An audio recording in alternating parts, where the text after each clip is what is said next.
Hello guys, welcome back to my channel. അപ്പോൾ നമ്മുടെ ഇന്നത്തെ വീഡിയോ എന്ന് പറയുന്നത് കുക്കിംഗ് വീഡിയോ ആയിരുന്നു കേട്ടോ. അപ്പം നമ്മൾ ഇന്ന് ഉണ്ടാക്കാൻ പോകുന്ന റെസിപ്പി കോവയ്ക്ക കൊണ്ടുള്ള ഒരു ഐറ്റമാണ് കേട്ടോ. വളരെ സിമ്പിളായിട്ട് ഉണ്ടാക്കാൻ പറ്റിയ സാധനമാണ് കേട്ടോ. അതുപോലെ തന്നെ അടിപൊളി ടേസ്റ്റുമാണ് കേട്ടോ. അപ്പോൾ നമ്മൾ ഇന്ന് ഉണ്ടാക്കാൻ പോകുന്നത് കോവയ്ക്ക ഫ്രൈ ആണ് കേട്ടോ. സാധാരണ നമ്മൾ കോവയ്ക്ക തോരൻ വെക്കാറുണ്ട്, മെഴുക്കുവരട്ടിയൊക്കെ വെക്കാറുണ്ടല്ലോ. അപ്പോൾ ഇന്ന് നമ്മൾ ഫ്രൈ ചെയ്യാൻ പോവാണ് കേട്ടോ.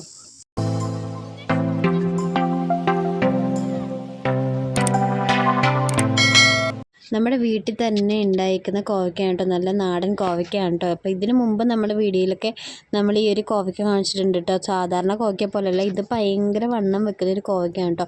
അതുപോലെ തന്നെ നീളം വെക്കും. പക്ഷെ നമ്മുടെ ഇവിടുത്തെ ഇങ്ങനെ ഉണ്ടയായിപ്പോയി കേട്ടോ. നീളം വെക്കാറില്ല, ഇങ്ങനെ നല്ല റൗണ്ട് ഉണ്ടയായിട്ടാണ് കേട്ടോ ഇത് ഉണ്ടായിരിക്കുന്നത്. അപ്പോൾ നമ്മൾ അതേലെ കുറച്ച് പറിച്ചെടുത്തിട്ടുണ്ട് കേട്ടോ. അപ്പോൾ നമുക്ക് ഒന്ന് ഫ്രൈ ചെയ്തെടുക്കാൻ വേണ്ടി നമ്മൾ ആദ്യം ഇതിൻ്റെ രണ്ട് സൈഡും ഒന്ന് കട്ട് ചെയ്ത് മാറ്റണം കേട്ടോ. എന്നിട്ട് നന്നായിട്ട് കഴുകി എടുത്തിട്ട് വേണം കട്ട് ചെയ്ത് മാറ്റാനായിട്ട്. എന്നിട്ട് ഞാനതൊക്കെ കട്ട് ചെയ്ത് മാറ്റുന്നുണ്ട്. എന്നിട്ട് ഇതിന് നമുക്കൊന്ന് അരിഞ്ഞിട്ട് കണ്ടില്ലേ, ഇതിൻ്റെ വലിപ്പം നല്ല ഉണ്ട പോലത്തെയാണ് കേട്ടോ. അപ്പം നമുക്കിതൊന്ന് നീളത്തിലാണ് കേട്ടോ കട്ട് ചെയ്തെടുക്കേണ്ടത്. നല്ല കോവയ്ക്കാണ് കേട്ടോ. പഴുത്തും വിളഞ്ഞൊന്നും അധികം പോയിട്ടില്ല കേട്ടോ, മൂത്തൊന്നും പോയിട്ടില്ല, നല്ലതാണ് കേട്ടോ. അപ്പം നന്നായിട്ട് ഇങ്ങനെ നീളത്തിൽ നമ്മൾ കട്ട് ചെയ്തെടുക്കണം. ഒരുപാട് കനമൊന്നും വേണ്ട, അത്യാവശ്യം തീരെ കനം കുറഞ്ഞതുമായിട്ട് പോകാൻ പാടില്ല. അപ്പോൾ ഈ ഒരു പരുവത്തിൽ ഇങ്ങനെ കട്ട് ചെയ്തെടുത്തിട്ടുണ്ട് കേട്ടോ.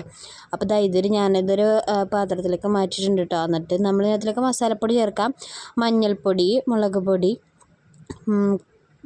ഗരം മസാലപ്പൊടി, കുരുമുളക് പൊടി, അതുപോലെ തന്നെ കോൺഫ്ലവർ പൊടി, പിന്നെ ഉപ്പ്, ജിഞ്ചർ ഗാർലിക് പേസ്റ്റ് ചേർക്കണം കേട്ടോ. അത് ഇവിടെ സ്കിപ്പായി പോയേ. പിന്നെ സ്വല്പം വെള്ളം കൂടെ ചേർത്തിട്ട് നന്നായിട്ട് മിക്സ് ചെയ്തെടുക്കാം കേട്ടോ. നല്ല കൈ കൊണ്ട് തന്നെ തിരുമ്മി എടുക്കണം കേട്ടോ. സ്പൂണിട്ടൊന്നും ചെയ്യരുത്, കാരണം നമ്മുടെ കോവയ്ക്ക നല്ല പച്ച ആയതുകൊണ്ട് ഇങ്ങനെ ഒടിഞ്ഞു പോകാനുള്ള ചാൻസ് ഉണ്ട് കേട്ടോ. അപ്പോൾ നന്നായിട്ട് മിക്സ് ചെയ്തിട്ട് ഞാനൊരു 20 മിനിറ്റ്സ് റെസ്റ്റ് ചെയ്യാനായിട്ട് വെക്കുന്നുണ്ട് കേട്ടോ. അപ്പോൾ അതിൽ കൂടുതൽ വെക്കാമെങ്കിൽ അതിൽ കൂടുതൽ ടേസ്റ്റ് ആയിരിക്കും കേട്ടോ. അപ്പോൾ നമ്മുടെ മസാല എല്ലാം കോവയ്ക്കയിൽ പിടിച്ചിട്ടുണ്ടാവും. അപ്പോൾ ഒരു പാനെടുപ്പത്ത് വെച്ച് നമ്മൾ എണ്ണ ഒഴിച്ച് ചൂടായി കഴിയുമ്പോഴത്തേക്കും നമ്മുടെ മസാല പുരട്ടി വെച്ചിരിക്കുന്ന കോവയ്ക്ക ഇട്ട് കൊടുക്കണം കേട്ടോ. എല്ലാം നന്നായിട്ട് നിരത്തി ഇടണം കേട്ടോ, ഒന്നും കൂടിയിരിക്കാൻ പാടില്ല. അപ്പോൾ ഓരോന്നോരോന്നായിട്ട് ഇങ്ങനെ നന്നായിട്ട് നിരത്തി ഇടുന്നുണ്ട് കേട്ടോ. അപ്പം നമ്മുടെ കോവയ്ക്ക ലോ ഫ്ലെയിമിൽ തന്നെ കടന്ന് വേവുകയും ചെയ്യണം, അതുപോലെ തന്നെ മൂത്തും പറഞ്ഞിട്ടോ. അപ്പോൾ കുറച്ച് കരിയാപ്പിലൊക്കെ ഞാൻ ഇട്ട് കൊടുക്കുന്നുണ്ട് കേട്ടോ, ഒരു ഫ്ലേവറിന് വേണ്ടിയിട്ട്.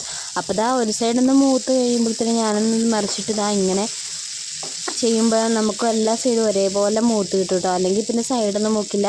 അപ്പോൾ ഞാനിങ്ങനെ ഇടയ്ക്കിടയ്ക്കൊക്കെ നിളക്കി മറിച്ച് കൊടുക്കുന്നുണ്ട് കേട്ടോ. അപ്പോൾ എല്ലാ സൈഡും ഒരേപോലെ മൂത്ത് വരും കേട്ടോ. അപ്പോൾ നന്നായിട്ട് നമുക്ക് മൊരിഞ്ഞ് കിട്ടുകയും ചെയ്യും. അപ്പോൾ നമ്മളിത് ഹൈ ഫ്ലെയിമിലിട്ട് കരിഞ്ഞു പോകാതിരിക്കാൻ പ്രത്യേകം ശ്രദ്ധിക്കണം കേട്ടോ, കാരണം മസാലപ്പൊടി ആയത് കാരണം പെട്ടെന്ന് കരിഞ്ഞു പോകാനുള്ള ചാൻസ് ഉണ്ട്.